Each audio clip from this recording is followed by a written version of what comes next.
إن الحمد لله نحمده ونستعينه ونستهديه ونستغفره ونعوذ بالله من شرور أنفسنا ومن سيئات أعمالنا من يهده الله فلا مضل له ومن يضلل فلا هادي له أشهد أن لا إله إلا الله وحده لا شريك له وأشهد أن محمدا عبده ورسوله وصفيه من بين خلقه وخليله رب اشرح لي صدري ويسر لي أمري واحلل عقدة من لساني يفقه قولي أما بعد. Alhamdulillah, segala puji bagi Allah. Pada hari ini, pada malam ini, kita bertemu lagi dalam kuliah ataupun pengajian sirah ataupun sejarah para Nabi dan Rasul, yang mana pada minggu yang lepas kita dah bercerita tentang 4 Nabi dan Rasul, antaranya Nabi Dzulkifil, Ilyasa, Nabi Yunus alaihimussalam.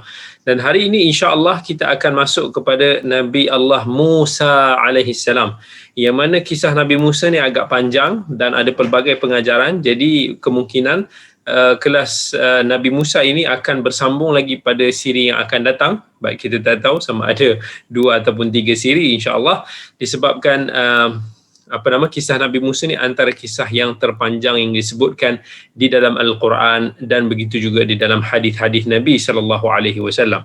Dan kalau kita nak renungkan antara sirah Nabi Musa AS dan juga sirah Nabi kita Muhammad SAW, kita akan menemui di sana ada similarities, ada persamaan di antara kedua-duanya dalam kehidupan mereka berdua ini, dan juga peringkat-peringkat marhalah kehidupan Nabi Muhammad kita dan juga Nabi Musa.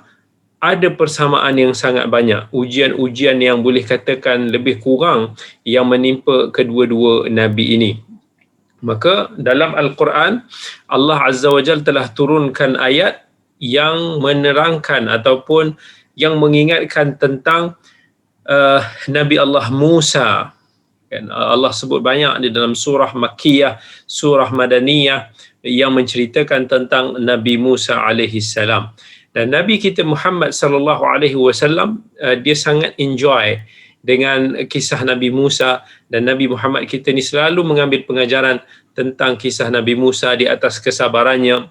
Bahkan ketika Nabi SAW disakiti ataupun diuji, Nabi pernah mengatakan sebagaimana dalam hadis riwayat Bukhari dan Muslim, yarhamullahu Musa qad udhiya bi akthari min hadha fasabar. Dia kata semoga Allah merahmati Musa, sesungguhnya dia ini telah disakiti lebih teruk daripada aku, tetapi dia bersabar. So kisah Nabi Musa ni selalu menjadi inspirasi dan penguat kepada Nabi kita sallallahu alaihi wasallam.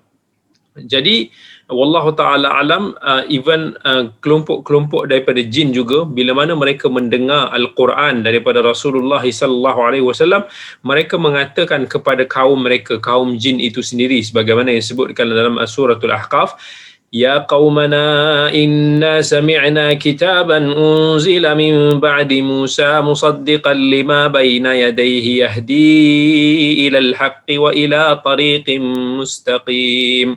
Wahai kaum kami, sesungguhnya kami telah mendengar sebuah kitab yang diturunkan selepas daripada Musa, yang dibenarkan, yang memandu ke arah jalan yang hak dan juga jalan yang lurus.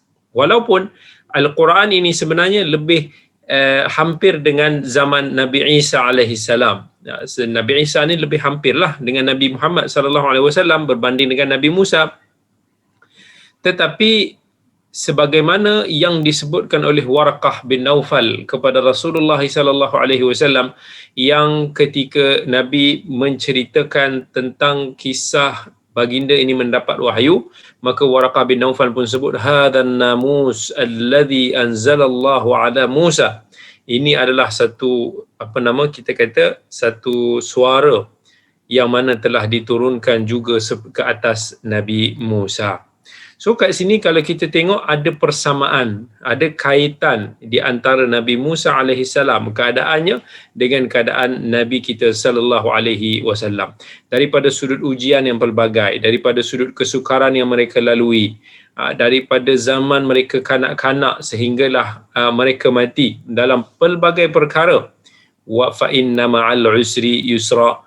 inna ma'al usri yusra, sesungguhnya bersama dengan kesukaran itu ada kesenangan. Dan Allah ulang lagi, bersama dengan kesukaran itu ada kesenangan, dalam surah Asy-Syarh. Anyway, Allah pun sebut, Nabi pun sebut, an-nasru ma'as sabr wal farju ma'al karb, sesungguhnya pertolongan itu bersama dengan kesabaran dan kelapangan itu bersama dengan kesempitan. Nabi SAW ini, kalau kita tengok daripada segi aspek antara similarities antara Nabi kita dengan Nabi Musa AS, Nabi kita dilahirkan dalam keadaan yang yatim, ayahnya meninggal sebelum sempat baginda melihat ayahnya.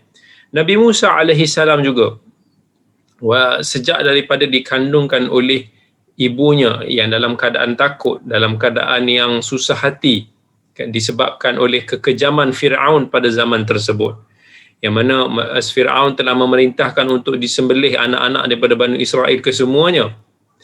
Tetapi Allah telah menjaga Nabi Musa AS, bahkan Nabi Musa ini sendiri telah dibesarkan di rumah Fir'aun itu sendiri.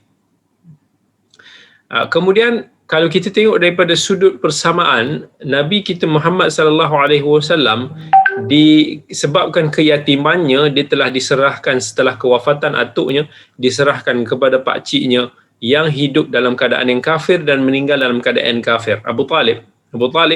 Walaupun dia jaga Nabi, dia bantu Nabi, dia protect Nabi, tetapi dia hidup dalam keadaan yang kufur dan meninggal juga di dalam keadaan yang kufur. Begitu juga kalau kita tengok Nabi Musa AS, yang mana telah dibesarkan di rumah yang penuh dengan kekufuran, bahkan bapa segala kekufuran iaitu Fir'aun itu sendiri dibesarkan oleh Fir'aun yang juga bapa angkatnya yang meninggal dalam keadaan yang kufur juga.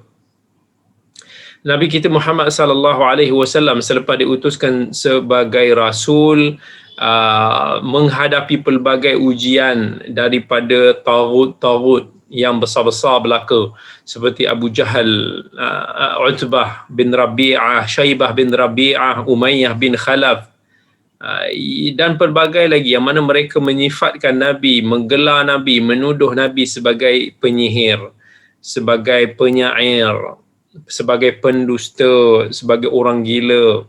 Begitu juga dengan Nabi Allah Musa, yang mana telah ditentang oleh taghut seperti Fir'aun dan Haman dan Qarun, yang mana mereka semua mengatakan kepadanya, Nabi Musa ini adalah seorang yang tukang sihir, lagi penipu.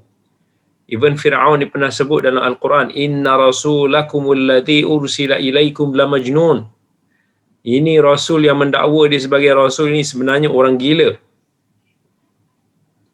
Ini persamaan di antara mereka. Fir'aun ada tenteranya yang mengejar Nabi Musa. Begitu dengan Abu Jahal bersama dengan tentera-tenteranya yang memburu Nabi kita Muhammad sallallahu alaihi wasallam.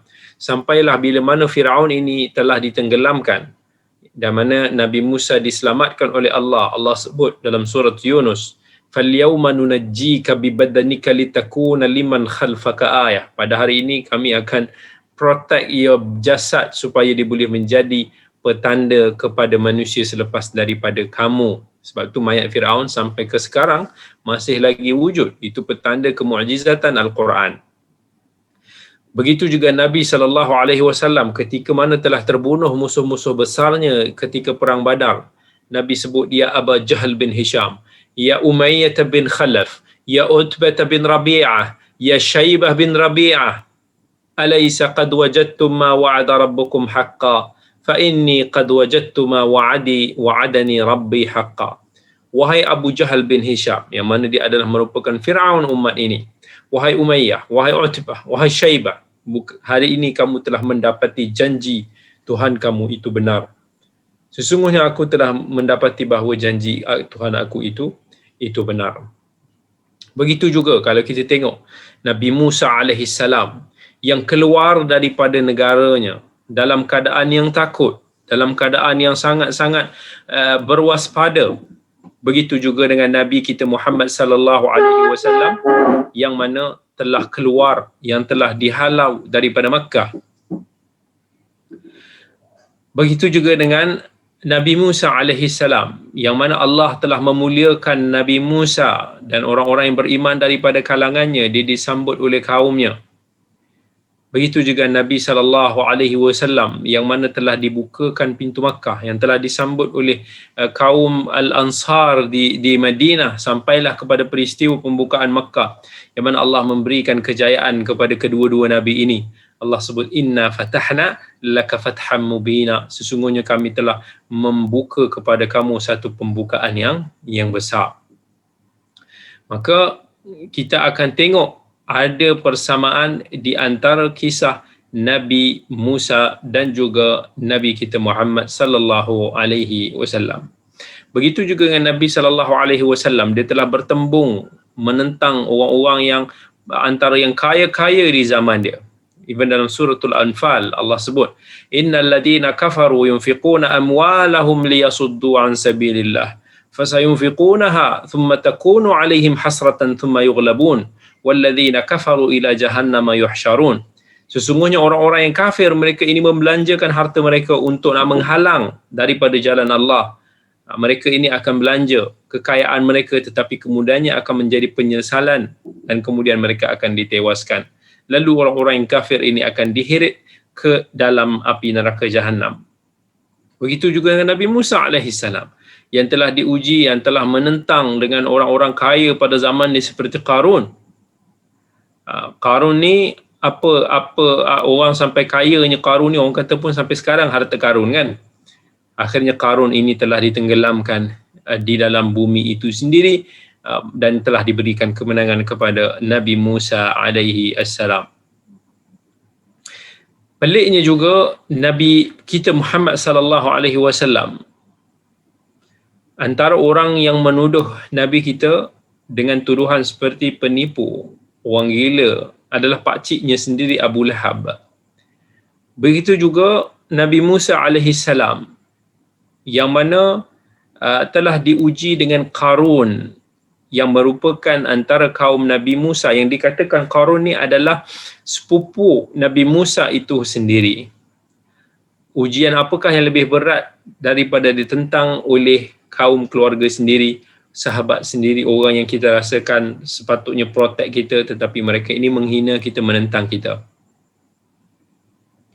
Nabi SAW diuji dengan kewujudan kepala-kepala munafik seperti Abdullah bin Ubay bin Salul, yang Abdullah bin Ubay bin Salul ini juga memiliki pengikut yang ramai. Begitu juga Nabi Musa alaihissalam yang diuji dengan kepala munafik pada zaman dia itu, iaitu Samiril Kadzab, yang mana Samiri yang mendusta ini juga memiliki ramai pengikut. Nabi kita Muhammad sallallahu alaihi wasallam diuji, disakiti dengan begitu dahsyat, sampaikan isteri baginda pernah dituduh curang dan pelbagai ujian lagi. Begitu juga dengan Nabi Musa alaihi salam, yang mana Nabi Musa telah diuji dengan begitu dahsyat, dituduh dengan pelbagai tuduhan, orang-orang yang terhampirnya juga mendapat tentangan, tetapi akhirnya Allah membersihkan nama mereka. Nabi Musa menghadapi tentangan kaumnya Bani Israel. Nabi kita Muhammad sallallahu alaihi wasallam juga ditentang oleh Bani Israel, bahkan orang-orang munafik yang lain juga. Sebagaimana pada zaman Nabi Musa, Bani Israel pun menentang, memperolokkan Nabi Musa. Apa kata Nabi Musa kepada kaumnya? Ya qaumi dkhulul ardal muqaddasata allati kataballahu lakum wa la tartaddu ala adbarikum fatanqalibu khasirin. Wahai kaumku, masuklah ke dalam bumi yang tanah suci ini yang telah ditentukan oleh Allah kepada kamu, dan janganlah kamu berpaling ke belakang, nescaya kamu akan rugi. Tapi tengok apa yang dikatakan Bani Israel menjawab Nabi mereka ini. Apa Bani Israel kata? Qalu ya Musa inna fiha qauman jabbarin wa inna lan nadkhulaha hatta yakhruju minha fa in yakhruju minha fa inna dakhilun. Wahai Musa, sesungguhnya di dalam tempat tersebut ada kaum yang brutal lagi ganas. Kami tak mau masuk sampai mereka keluar. Kalaulah mereka dah keluar, nanti baru kami masuk. Dan lebih teruk lagi mereka kata, ya Musa inna lan nadkhulaha abadan ma damu fiha fadhhab anta wa rabbuka faqatila innaha huna qa'idun. Wahai Musa, kami tidak mahu masuk selama-lamanya selagi mana orang-orang yang brutal dan ganas itu ada di dalamnya. Pergilah kamu dengan Tuhan kamu. Kami nak stay dekat sini. Ini juga apa yang Nabi SAW hadapi daripada puak-puak munafik yang dipimpin oleh Abdullah bin Ubay bin Salul pada hari Uhud. Yang mana Abdullah bin Ubay bin Salul pun tarik dia punya pengikut dia seramai 300 orang. Daripada 1,000 orang tentera Islam, akhirnya menjadi 700 orang sahaja yang mereka sangka dapat melemahkan barisan ketenteraan umat Islam. Tetapi akhirnya Allah memberikan kemenangan kepada tentera Islam. Allah selamatkan Nabi Musa. Ketika mana Nabi Musa terperangkap, jalan mati di hadapannya laut. Yang mana para sahabat Nabi Musa ketika itu Bani Israel, dia kata inna lamudrakun, habislah kita kena kejar, dah tak boleh nak lari pergi mana. Fir'aun dah dekat belakang kita, dekat depan kita laut, kita nak lari pergi mana? Maka Nabi Musa pun jawab, kalla inna ma'iya rabbi sayahdin. Tidak sesekali kita akan tewas pada hari ini, sebab bersama dengan kita adalah Tuhanku yang akan menunjukkan kepada aku. Maka Allah selamatkan dia dan akhirnya Allah tenggelamkan Fir'aun. Begitu juga dengan Nabi kita Muhammad sallallahu alaihi wasallam ketika bersama dengan Abu Bakar dikejar oleh tentera musyrikin Quraisy daripada Makkah, sehingga membuatkan Nabi ketika hendak berhijrah ke Madinah terpaksa menyuruk di dalam gua. Sampailah Abu Bakar pun kata, ya Rasulullah, lau nadhara ahaduhum tahta qadamaihi la absarna. Kalaulah mereka ni, dia nampak kita ni ada dekat bawah lubang tu, kalaulah mereka tunduk je, mereka akan nampak kita dekat bawah. Tetapi Rasulullah sallallahu alaihi wasallam jawab, ya Abu Bakar, ma dhannuka bithnaini Allahu thalithuhuma. Maksudnya dia kata, wahai Abu Bakar, bertenang. Apa kau nak rasa bila kita ada pihak yang ketiga, itu Allah yang bersama dengan kita. Sampai Allah sebutkan kisah ini di dalam Al-Quran dalam surah At-Taubah. إذ أخرجه الذين كفروا ثاني اثنين إذ هما في الغار إذ يقول لصاحبه لا تحزن إن الله معنا فأنزل الله سكينته عليه وأيده بجنود لم تروها. Ketika itu Nabi SAW boleh merasakan kegusaran Abu Bakar, tetapi Nabi kata macam mana yang Nabi Musa sebut. Kalau Nabi Musa kata inna ma'i rabbi sayahdin, sesungguhnya bersama dengan aku Tuhanku yang akan menunjukkan aku jalan. Dan Nabi kita Muhammad SAW kata la tahzan innallaha ma'ana, janganlah kamu bersedih wahai Abu Bakar, sesungguhnya Allah itu bersama dengan kita. Subhanallahil azim, Subhanallahil karim, yang telah menyelamatkan para awliya'nya, yang telah memuliakan mereka, yang telah menjaga mereka, memelihara mereka. Ketika Nabi SAW dikepung pada situasi peperangan Khandaq, sehingga para sahabat Nabi SAW dalam keadaan yang menyangka bukan-bukan yang tidak elok, berprasangka negatif. Seperti itu jugalah ketika kaum Nabi Musa yang terkepung bila mana dikejar oleh tentera Fir'aun yang mengepung mereka, yang tak ada jalan lain. Di belakang mereka ini ada Fir'aun, di depan mereka ada laut.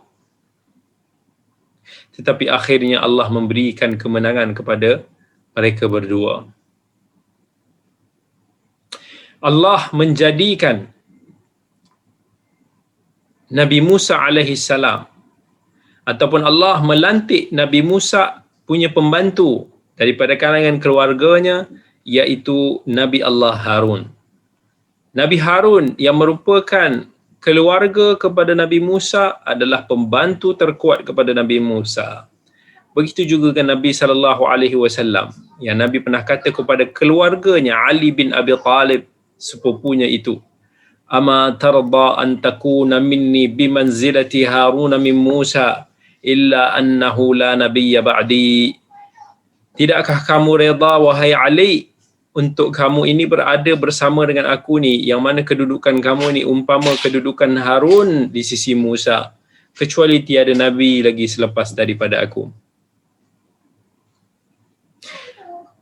Allah Subhanahu wa taala menjadikan kematian Nabi kita Muhammad sallallahu alaihi wasallam di bumi Madinah, bukan di bumi kelahiran Nabi sallallahu alaihi wasallam di Makkah. Begitu juga dengan Nabi Musa yang mana meninggal berhampiran dengan Baitul Maqdis. Subhanallah. Sedangkan Nabi Musa lahir di Mesir. So itu antara yang kita katakan persamaan tentang kehidupan Nabi kita Muhammad sallallahu alaihi wasallam dan juga Nabi Allah Musa alaihi assalam. Jadi that's why itulah yang kita nak pelajari daripada kisah Nabi Musa ini. Sebab itulah kita cuba untuk nak memperincikan kisah Nabi Allah Musa ini, supaya kita juga dapat pengajaran dengan kehidupan yang sangat hampir dengan Nabi kita yang paling dekat dengan hati kita, iaitu Nabi kita Muhammad sallallahu alaihi wasallam. Allah Azza wa Jal selalu menyebut tentang kisah para anbiya salawatullahi wassalamuhu alaihim. Selalu peringatkan. Allah suruh kita ceritakan, Allah suruh kita kongsikan dengan kawan-kawan kita semua. Allah kata faqsusil qasas la'allahum yatafakkarun. Ceritakanlah kisah-kisah ini supaya manusia itu boleh berfikir. Bahkan dalam surat Yusuf Allah sebut laqad kana fi qasasihim ibratul liulil albab. Sesungguhnya pada kisah para nabi itu ada ibrah, ada pengajaran kepada orang-orang yang bijak. Bahkan Allah Azza wa Jalla sebut khas tentang Nabi Musa alaihi salam. Apa kata Allah Azza wa Jalla dalam surat Maryam? Wadhkur fil kitabi Musa innahu kana mukhlasan wa kana rasulan nabiyya. Allah suruh ingatkan kita kepada seorang rasul yang bernama Musa.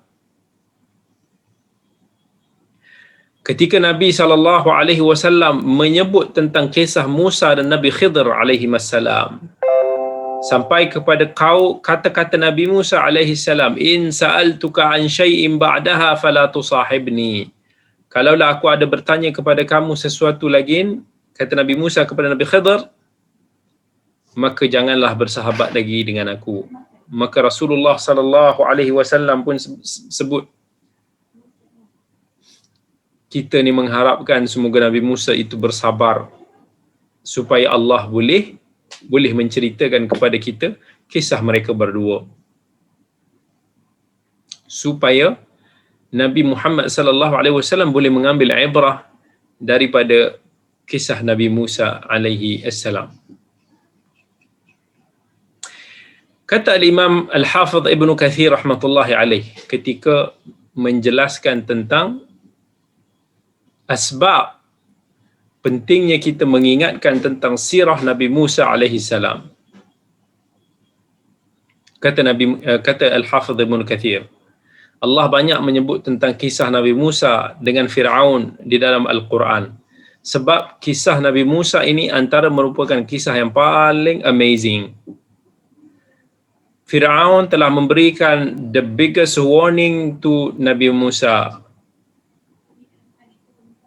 Maka Allah telah menghinakan Fir'aun, sampaikan dia yang telah sembelih anak-anak Bani Israel ni tiba-tiba kena jaga pula seorang yang terselamat. Dia membesarkan anak itu tanpa mengetahui bahawa anak itulah yang akan menjadi penentangnya di masa yang akan datang.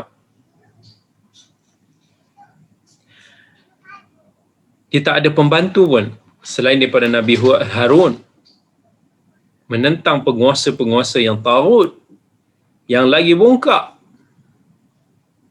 Allah ceritakan tentang kisah-kisah sihir, penyihir-penyihir Fir'aun kepada Nabi Musa dalam suratul A'raf, dalam suratul Taha, dalam suratul Syu'ara.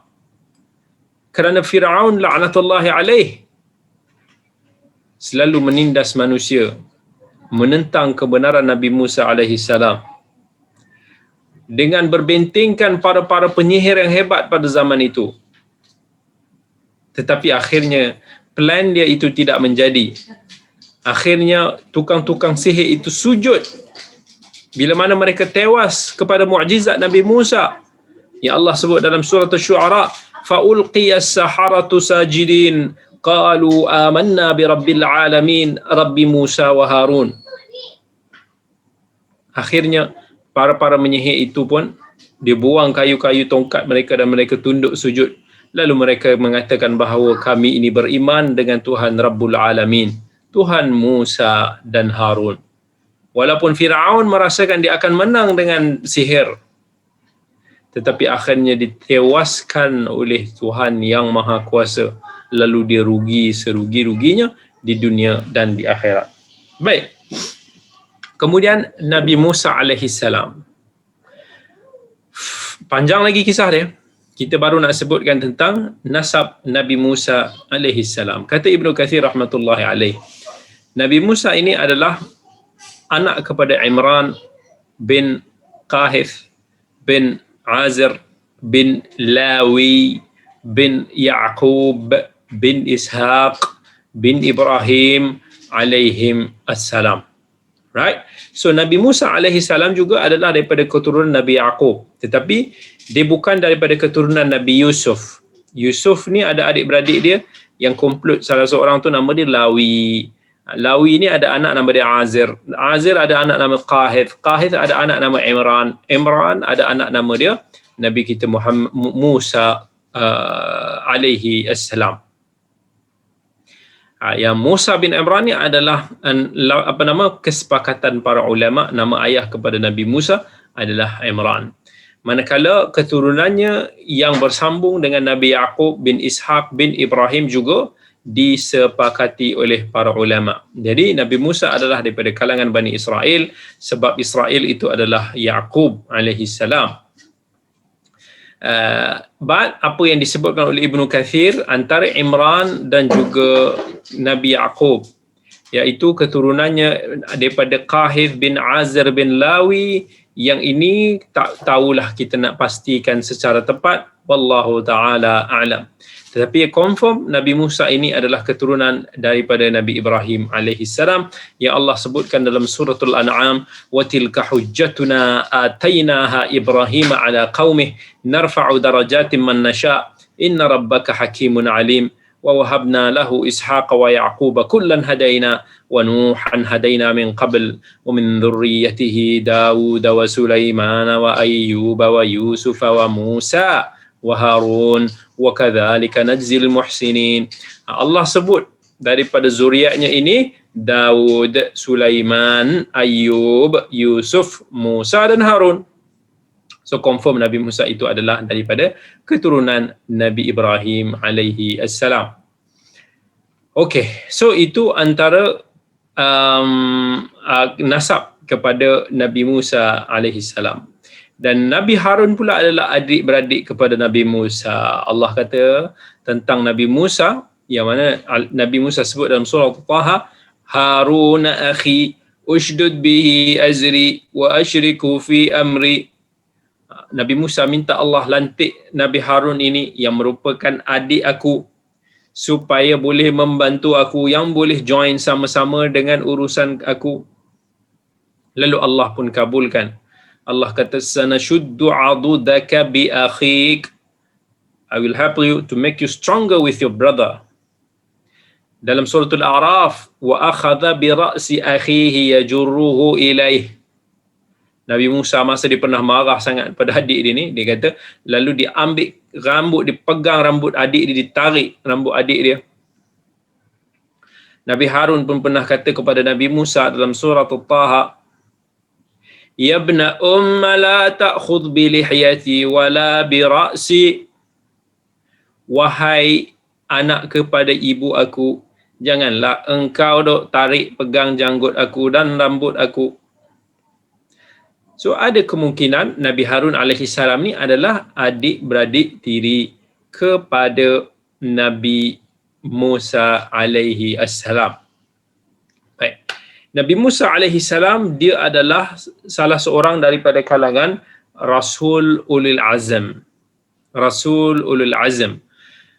Allah sebut dalam suratul Ahzab, wa idh akhadna minan nabiyyin mitsaqahum wa minka wa min Nuhin wa Ibrahim wa Musa wa Isa ibn Maryam wa akhadna minhum mitsaqan ghalidha. Allah sebut 4 nama selain daripada Nabi Muhammad sallallahu alaihi wasallam, Nabi Rasul Ulul Azam, Nabi Nuh, Nabi Ibrahim, Nabi Musa, Nabi Isa. Yang mana Ulul Azam adalah para rasul yang diuji dengan ujian yang berat, yang mereka menghadapi tentangan yang paling dahsyat sekali di kalangan para nabi dan rasul yang selain daripada itu.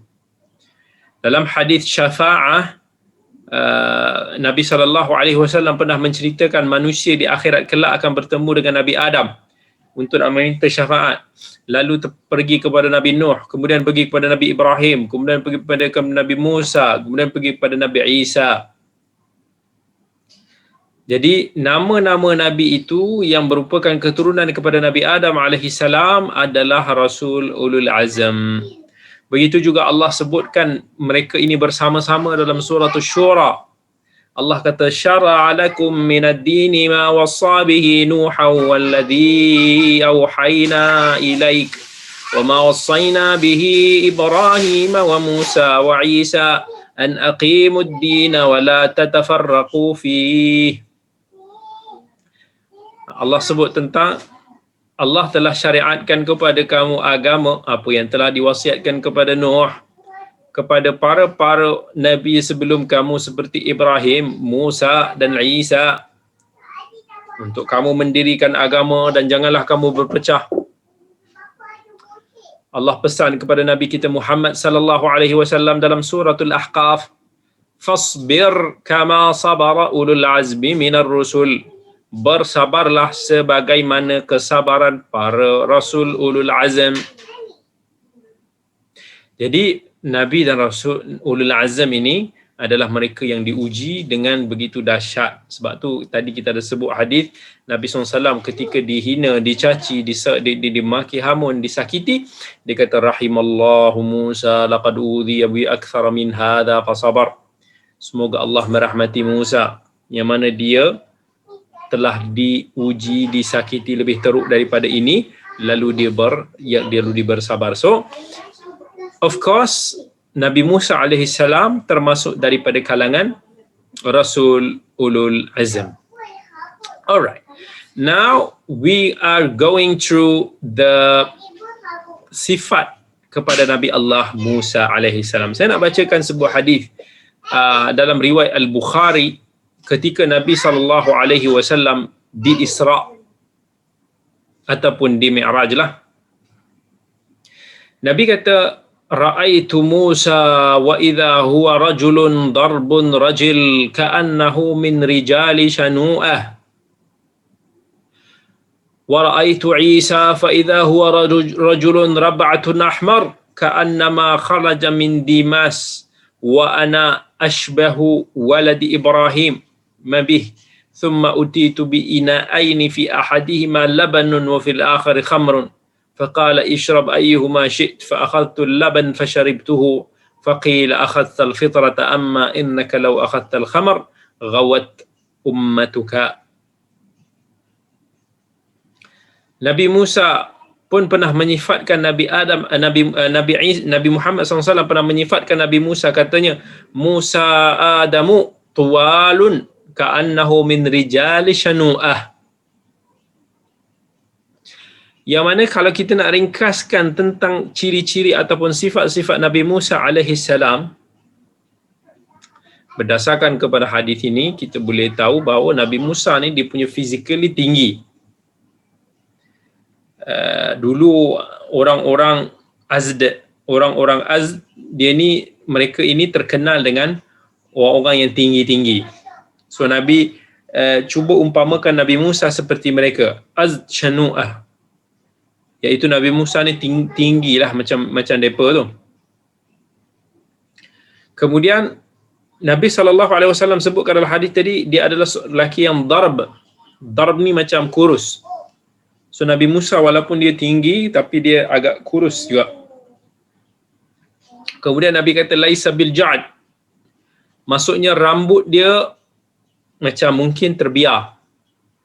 I assume panjang lah. Seolah-olah macam rambut yang kemas berminyak tu semua. So rambut dia ni bukanlah macam diikat. Rambut dia nampak macam stylo lah. Kulit dia menggambarkan dia, Nabi kata dia Adam yang agak kecoklatan. Macam kita kot orang Melayu ni ataupun wallahu taala alam. Dan sifat dia juga, dia ni orang mudah untuk nak suka pada dia bila tengok dia. Rupa dia must be very pleasant to see.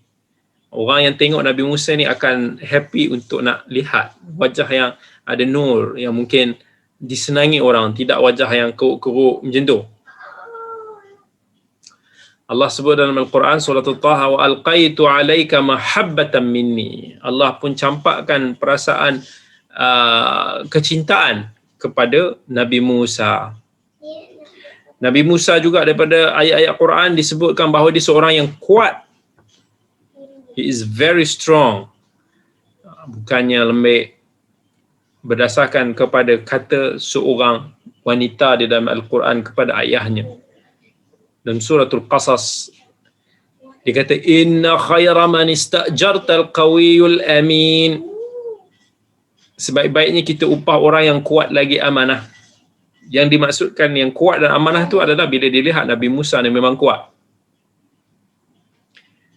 Dan Nabi Musa alaihi salam dia boleh bercakap bersama dengan Allah. Wa kallamallahu Musa taklima. Sebab tu dia digelar sebagai Kalimullah. Dan Nabi Musa alaihi salam juga seperti Nabi kita Muhammad sallallahu alaihi wasallam, yang mana dia juga sebagai penggembala kambing. Dalam surah Taha Allah pernah menyebutkan, wa ma tilka bi yaminika ya Musa qala hiya asaya atawakkau 'alayha wa hushu biha 'ala ghanami wa liya fiha ma'arib ukhra.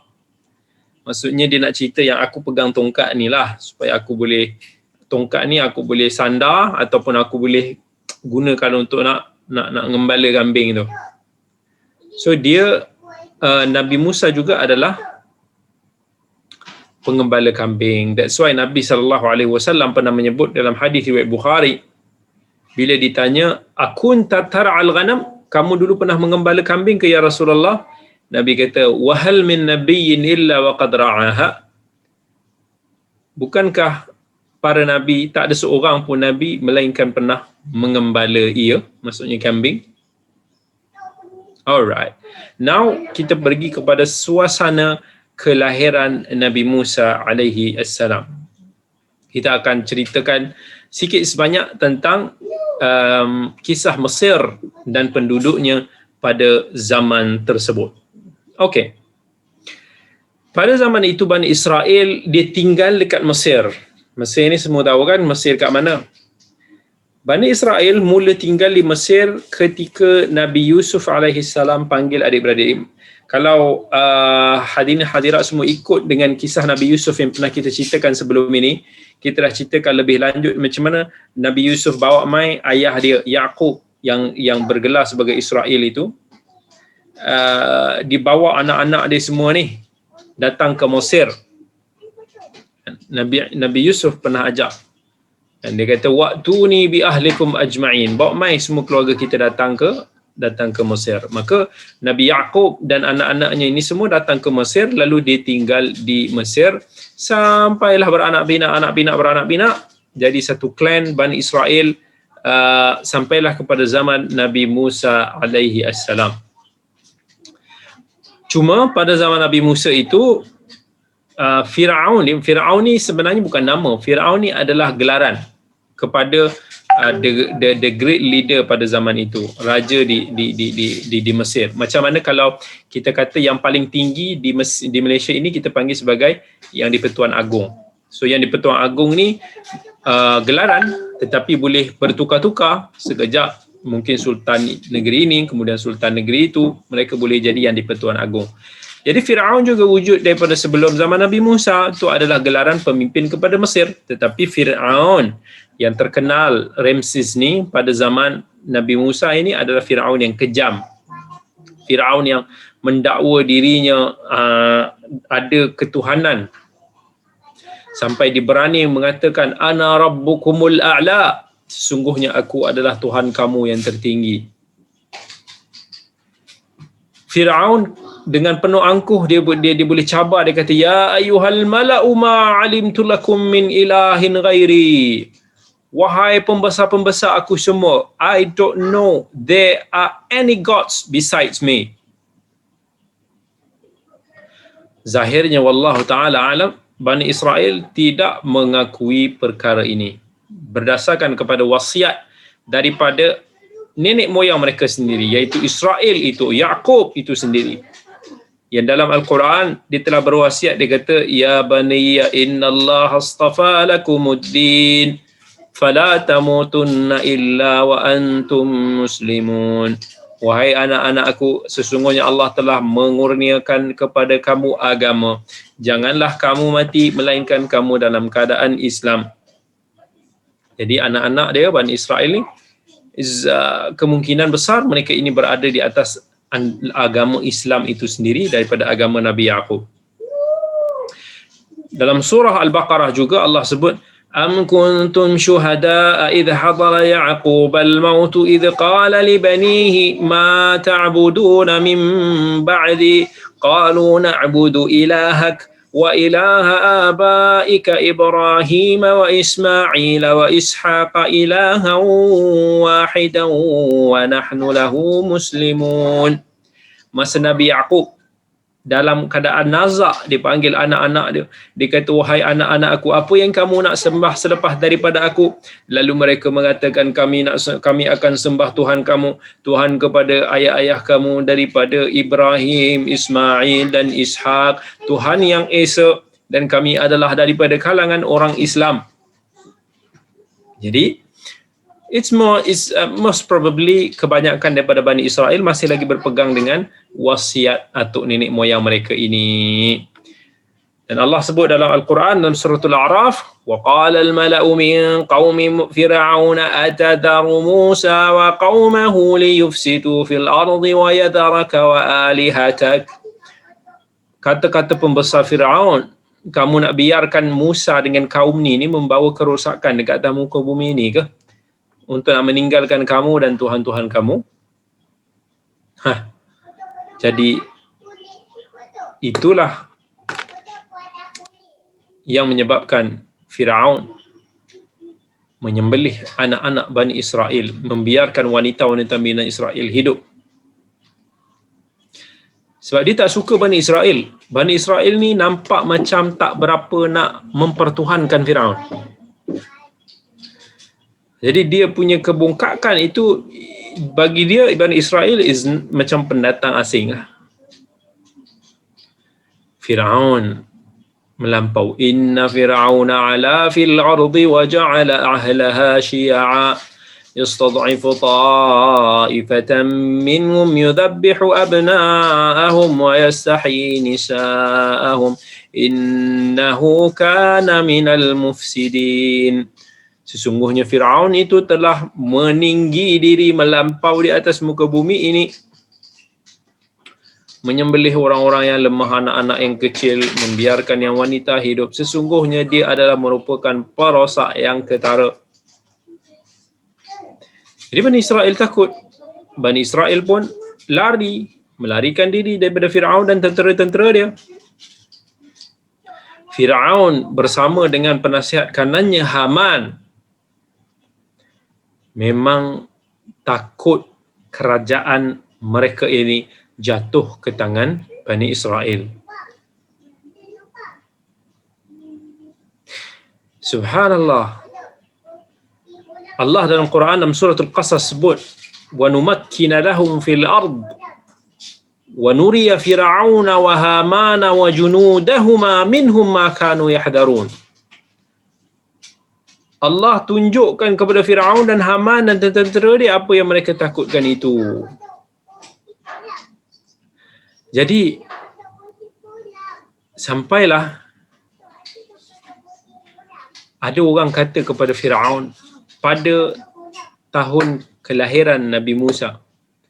Dia kata tahun ini akan dilahirkan seorang budak daripada Bani Israel yang akan meragut kamu punya kerajaan. Maka Firaun pun pergi cek rekod daripada Jabatan Pendaftaran Negara untuk tengok mana anak-anak yang lahir pada tahun itu.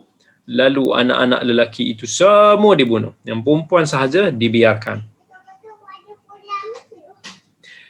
Seorang ahli sihir ataupun pawang, kata Imam Al-Qurtubi, dia kata, inna mauludan yuladu fi Bani Israel, akan ada kelahiran daripada Bani Israel yang akan merampas kerajaan kamu. Ataupun ada setengah riwayat kata Firaun ini melihat peristiwa tersebut di dalam mimpinya. Maka itu yang terjadi, Allah telah memperlihatkan kepada Firaun apa yang paling ditakuti dia.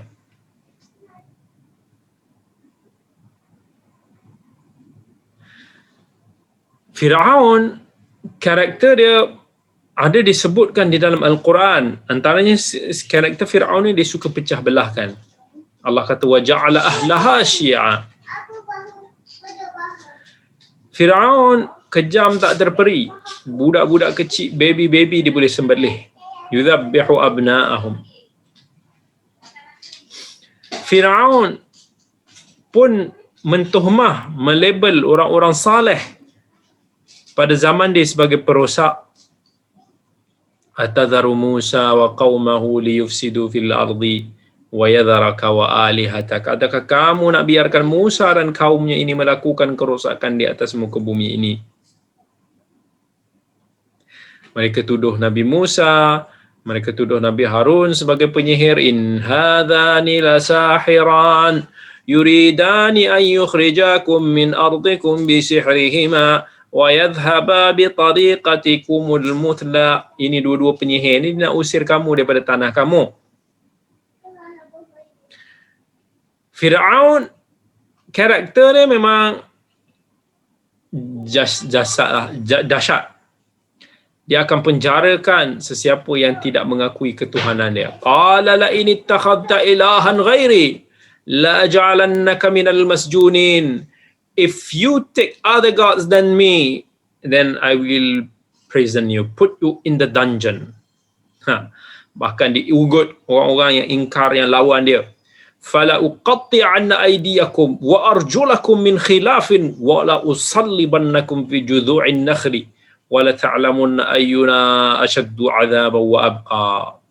I will cut your hand, I will cut your leg secara bersilang. I will cross you, I will put you, gantungkan dia punya mayat dekat pokok-pokok kurma. Then let we see siapa punya seksaan yang lebih ngeri. Dia sanggup mencabar Allah. So itulah Firaun. Firaun yang telah memerintah Mesir pada Musa. Okay, sebentar. Mati pula ya.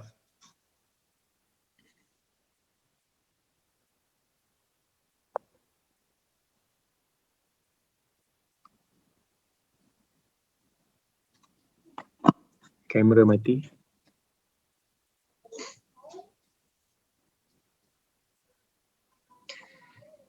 Alright, maaf semua. Apa nama? Kamera punya bateri tadi tu mati. So dia berpaling, dia kembali kepada kamera yang tidak berapa cantik ini. Okey, tak apa, kita teruskan. Cepat menor bateri dia kering. Baik. So itu antara karakter Firaun. So karakter Firaun begitulah. Dan even dia memiliki penasihat yang kejam. Dan Allah kata walaqad arsalna Musa biayatina wa sultanin mubin ila fir'auna wa hamana wa qaruna faqalu sahirun kadzdzab Firaun, Haman dan Qarun, ini semua sezaman ni. Dan mereka ni semua bungkak-bungkak pada zaman itu. Itu Firaun. Itu zaman Firaun. Dalam riwayat Ibnu Kathir pernah sebut bangsa Qibti, dia pernah mengadu kepada Firaun tentang kekurangan kaum Bani Israel disebabkan anak-anak mereka yang lelaki telah dibunuh. Dia mengadu kepada Firaun. Tapi Firaun tak peduli.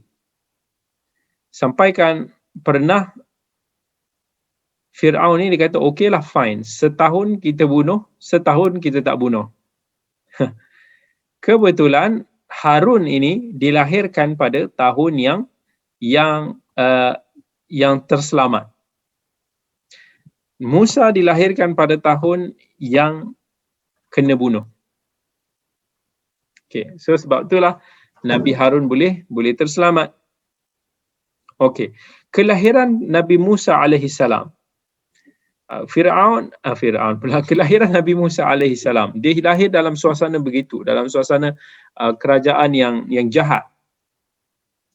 Bila dah kebetulan pula qadarullah ibu kepada Nabi Musa ini mengandung, dia takutlah sebab dia tahu bahawa anak ini akan dilahirkan pada tahun yang mana Firaun dia nak bunuh anak-anak kecil daripada kalangan Bani Israel. Semakin hampir tempoh nak melahirkan si anak, semakin takut, semakin risau ibu kepada Nabi Musa. Tetapi ingat, Allah pernah sebut fa inna ma'al usri yusra. Sesungguhnya di setiap kesusahan itu ada kesenangan. Even Allah kata wa may yattaqillaha yaj'al lahu makhraja wa yarzuquhu min haitsu la yahtasib. Siapa yang bertakwa kepada Allah, Allah pasti akan memberikannya jalan keluar dan Allah pasti akan memberinya rezeki yang tidak disangka-sangka. Maka akhirnya ibu kepada Nabi Musa pun melahirkan Musa.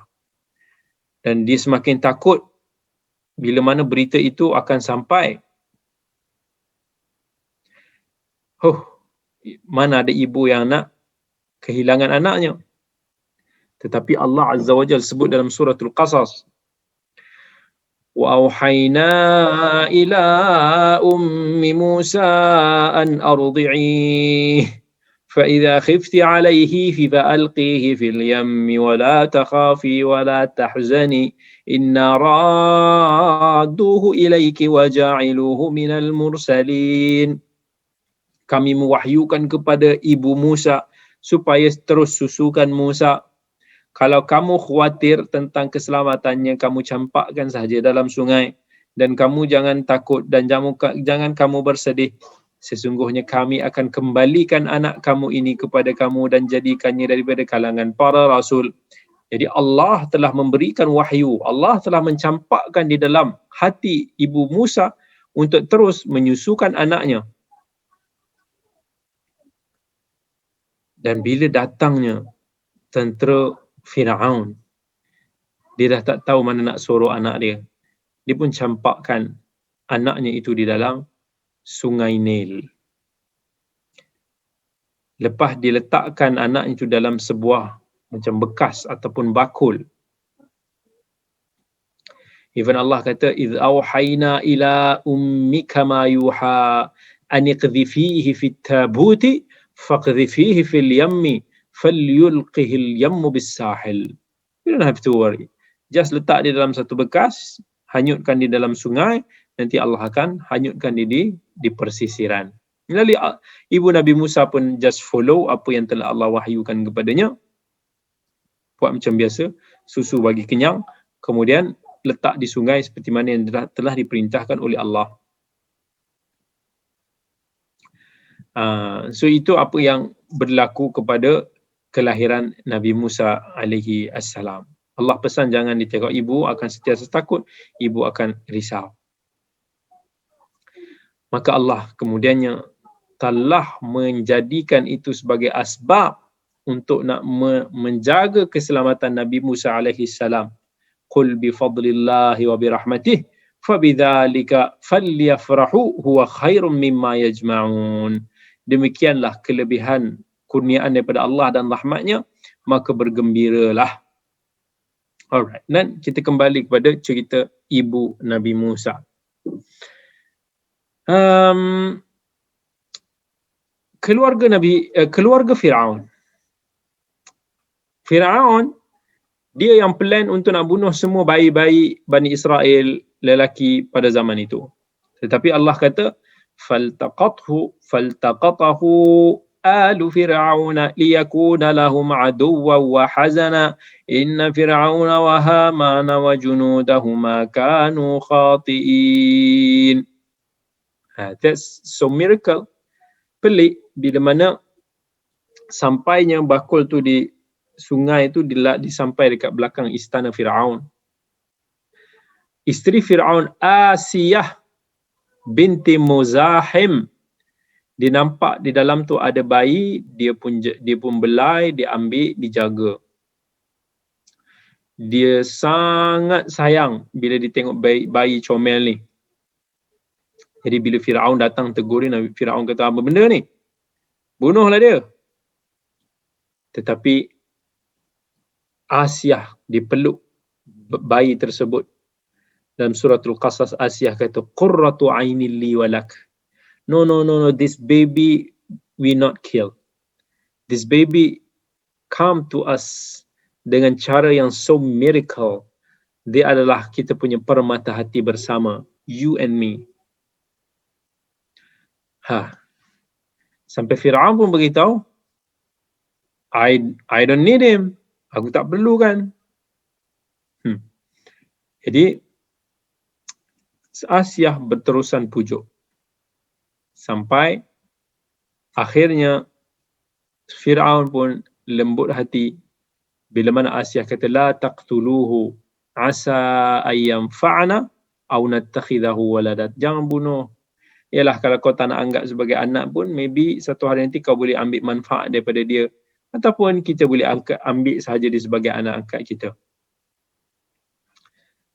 Akhirnya Firaun pun berlembut hati tanpa disangka ini semua ketentuan Allah Azza wa Jal.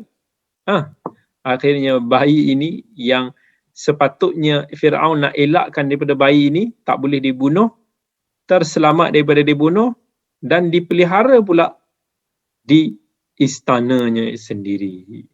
So this is miracle. Subhanallah. Ini Allah kata wa yamkuruna wa yamkurullah wallahu khairul makirin. Mereka ini cuba merancangkan tipu daya yang jahat ini, tetapi rancangan Allah itu lebih dahsyat. Sebab tu Allah kata dalam Quran, inna fir'auna wa hamana wa junudahuma kanu khati'in. Sebab tu Firaun, Haman dan tentera ni tersalah. Punya di usaha, tapi kalau Allah kata tak jadi, tak jadilah. Alright. Jadi Allah telah menyelamatkan Nabi Musa alaihi salam dan dia telah dibesarkan ataupun dipelihara di istana Firaun itu sendiri. Ibu Nabi Musa, after dia dah campak, dia berada di dalam keadaan yang kosong hati dia. Dia sentiasa teringatkan kepada anak kesayangannya itu. Asbaha fuadu ummi Musa farigha in kadat latubdi bihi laula arrabatna ala qalbiha litakuna minal mu'minin. Dia selalu terfikir-fikir apalah yang dibuat oleh anak aku, apa dah jadi, ke mana dah dia, adakah dia masih hidup atau sudah mati. Dia selalu akan terfikir ibu kan, anak yang dikandung dia, mesti dia akan terfikir. Jadi, tapi Allah dah janji, yang mana Allah pasti akan kembalikan Nabi Musa kepada ibu ni juga nanti.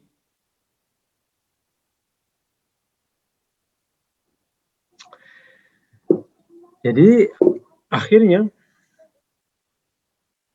itu ketentuan Allah Azza wa Jalla.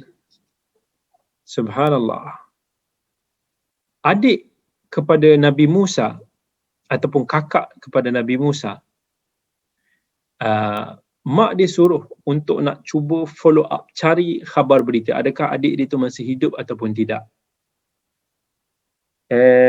Jadi dia follow, dia berita dan akhirnya dia bertemu, dia follow, dia tahu yang bayi tersebut telah diambil di rumah Firaun. Di rumah Firaun yang taghut, yang mana duk mengaku sebagai Tuhan tu. Kakak dia pun tak tahu apa akan jadi kepada adik dia itu kan, bila dah diambil oleh Firaun itu sendiri. Macam mana nak bagi tahu kepada ibu yang mana anaknya di rumah Firaun?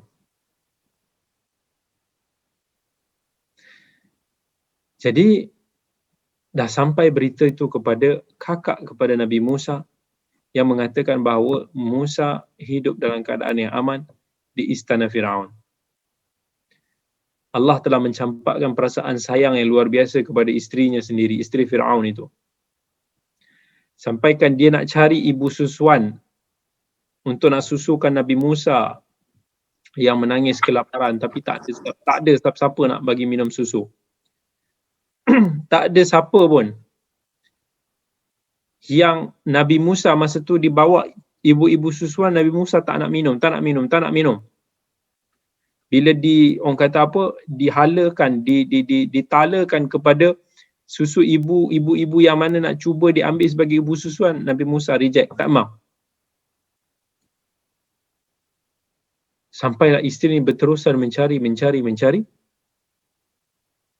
Dan dia takut Nabi Musa akan mati kelaparan kerana tak minum-minum. Tapi Allah dah sebut dalam Quran, wa harramna 'alaihil maradi'a min qabl. Allah telah membuatkan Nabi Musa ni dia tak mau minum daripada mana-mana perempuan. Jadi ketika itu juga kakak Nabi Musa dia pun tahu yang mana family ataupun isteri kepada Firaun yang mencari ibu susuan, yang of course masa tu ibu Nabi Musa itu sendiri masih penuh dengan susu kan, tak ada anak. Maka akhirnya itulah dia bagi tahu, hal adullukum ala ahli baitin yakfulunahu lakum wa hum lahu nasihun.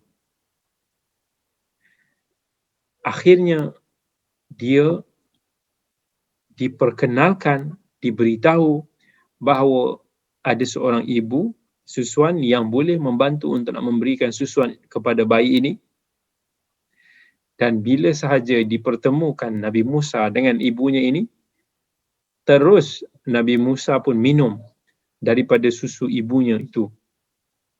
Lalu orang-orang di istana Firaun pun happy dan mereka kembali bagi tahu kepada Asiah yang ada Nabi Musa ini minum juga daripada susu seorang wanita tanpa menyedari itu adalah ibunya.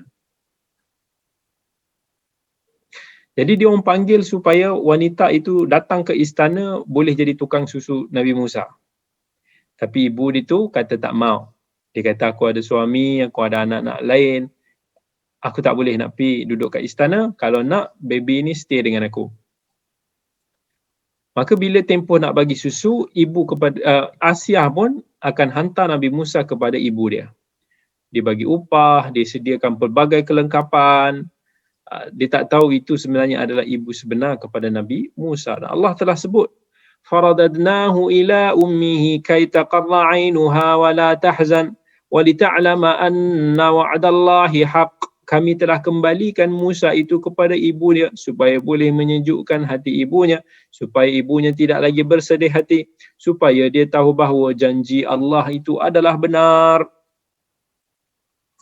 Subhanallahil azim.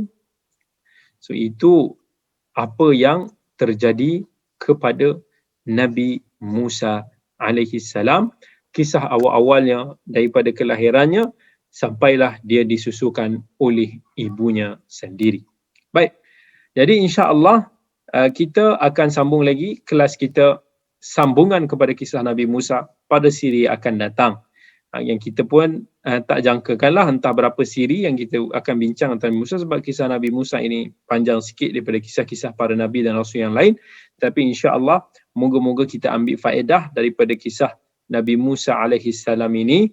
Dan sekiranya ada apa-apa soalan boleh ajukan di ruang di ruang komen kita insya-Allah, dan sekiranya tiada, maka insya-Allah kita mungkin bertemu lagi pada minggu yang akan datang.